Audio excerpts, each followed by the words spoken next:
पर्छ त्यसलाई हो त्यो भ्रम हामीहरू त्यो चाहिँ भ्रम तपाईँले चिर्दिनु भयो भने त्यति नै काठमाडौँको चाहिँ खोला छेउको सार्वजनिक जग्गा हो क्या हजुर त्यो काठमाडौँको चाहिँ खोलाको जग्गा हजुर काठमाडौँको त्यो खोला छेउमा बसेको चाहिँ उहाँहरूको लागि हो क्या हजुर बाढी आउँदाखेरि त्यो उहाँहरू बसेको बस्तीभन्दा माथिसम्म आउँछ क्या अनि हरेकचोटि बर्खा लाग्दा असारमा चाहिँ उहाँहरूलाई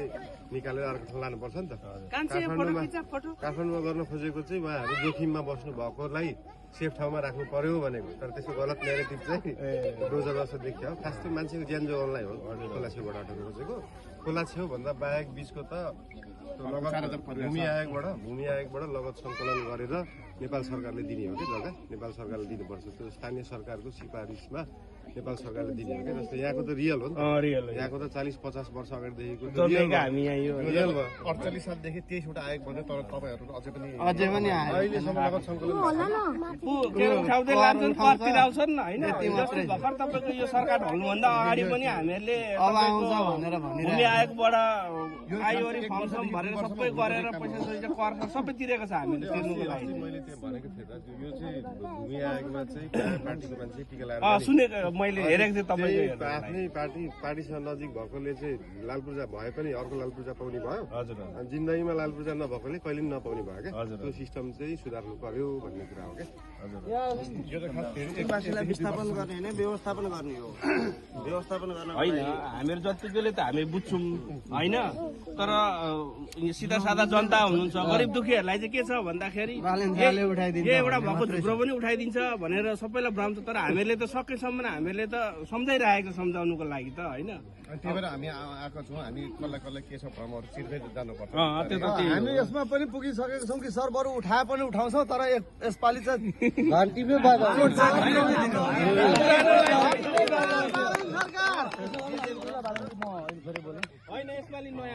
कमल 5 भनेको लगभग क्षेत्र नम्बर 5 भनेको पहिलादेखि नै एमालेको गढ हो अब यसमा के छ अब हाम्रो घन्टीले या स्वतन्त्रले या बालेनजीको आफ्नो व्यक्तिगत के छ हाम्रो तपाईँको एजेन्डाहरू के छन् त्यो पनि हामीले अलिकति बुझ्न पाए राम्रो हुन्थ्यो तपाईँको लगभग यहाँ एमालेको गढ हामीले छिर्दैछौँ किनभने युवालाई हामीले देश सुम्पिनु पर्ने छ त्यही भएर हामी युवाहरू लागिरहेका छौँ अब हामीले अस्ति पनि दाइसँग कुरा भयो मेरो बालेनजी कहिले आउने अब चुनाव आइसक्यो लगभग आइसक्यो नि त उहाँका एजेन्डाहरू के छन् या त बालेनजीको एजेन्डा मात्रै हेरेको स्वतन्त्र पार्टीको एजेन्डा के छ त भोलि त देशलाई 2/3 बहुमत दिएर बालेनजीलाई प्रधानमन्त्री बनाउने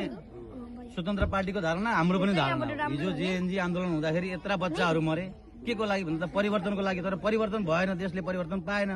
अब बालेनजीको योजना चाहिँ के छ त या स्वतन्त्र पार्टीको एजेन्डा के छ त हामीले पनि बुझौँ न तपाईँ हामीले त बुझौँला एउटा कुरो व्यक्तिगत भेटेर बुझ्ने भन्दा पनि सबैले बुझ्ने हिसाबले चाहिँ त्यो हाम्रो एजेन्डा के छ भन्ने कुरा चाहिँ बुझौँ न भन्ने एजेन्डा मेनिफेस्टो तयार पार्दैछौँ हरेकको छुट्टा छुट्टै हुन्छ नि त तपाईँले बुझ्न खोजेको स्वास्थ्यको होला शिक्षाको होला पूर्वाधारको होला सबैलाई सबै चिजको हुँदैन नि त व्यापार गर्नेलाई व्यापारको होला किसानलाई खेतको होला हामीलाई कृषिमा के हुन्छ जो मान्छेलाई जे सम्बन्धी एजेन्डा बुझ्न मन छ त्यो तयार पार्दैछौँ त्यसको छुट्टा छुट्टै सबै बुझाउनलाई अब फागुनको पहिलो सातामा चाहिँ हामी सार्वजनिक गरेर यो क्षेत्रको छुट्टै एजेन्डा हुन्छ प्रधानमन्त्रीको छुट्टै हुन्छ पार्टीको छुट्टै हुन्छ सबै ठाउँको छुट्टा छुट्टै हुन्छ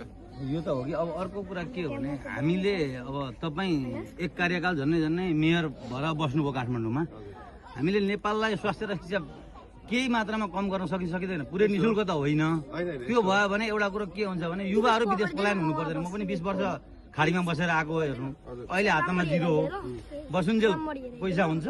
यहाँ आएपछि एउटा व्यवसाय गर्नलाई पनि गाह्रो छ नेपालको स्थिति त्यो छ त्यो भएकोले गर्दा जति सक्दो स्वास्थ्य र शिक्षामा तपाईँले पहुँच दिलाउन सक्नुभयो भने हामीले साँच्चै भन्नु विदेश जानु पर्दैन म 20 वर्ष भयो विदेश बसेर आएको काठमाडौँमा के गरेका छौँ भन्दाखेरि तपाईँको पैसा नहुने विपन्नले चाहिँ प्राइभेट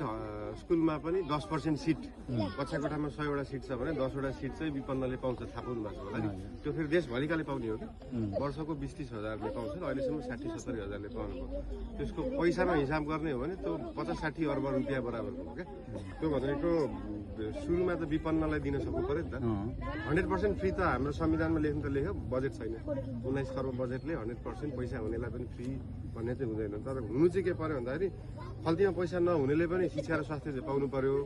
पैसा अलिकति धेरै हुनेले व्यापार गर्नु पाउनु पर्यो क्या, जोसँग जे छ त्यही गर्नु पाउनु पर्यो नि त। तर शिक्षा र स्वास्थ्य चाहिँ सबैले पाउनु पर्यो भन्ने कुरा चाहिँ हो। बिस्तारै बिस्तारै जाने हुन्छ। अब यो बजेट छैन भन्ने कुरामा हामीले प्रदेश संरचना खारेज गर्यौँ भने बजेट त हामीसँग इनफ हुन्छ नि। होइन, बजेटमा त्यो प्रदेश संरचना धेरै खर्च छ नि प्रदेशमा त। छैन छैन, त्यो न्यून खर्च, त्यो तलबमा जाने न्यून खर्च हो क्या त्यो। त्यो भत्ता पनि एउटा सत्ता भ्रम हो अब क्या। सुकिया गर्दा धेरै खर्च छ नि वालेनजी। त्यो होइन, मन्त्रीले सांसदले खाएको तलब हामी यहाँबाट हिँड्न होइन क्या, तिनीहरूले भ्रष्टाचार गरेको बाहिर गरेर दृष्टि दिएको। भ्रष्टाचार गरेको ल अहिले हामी निस्किन्छौँ है। 5 मिनट लाग्यो।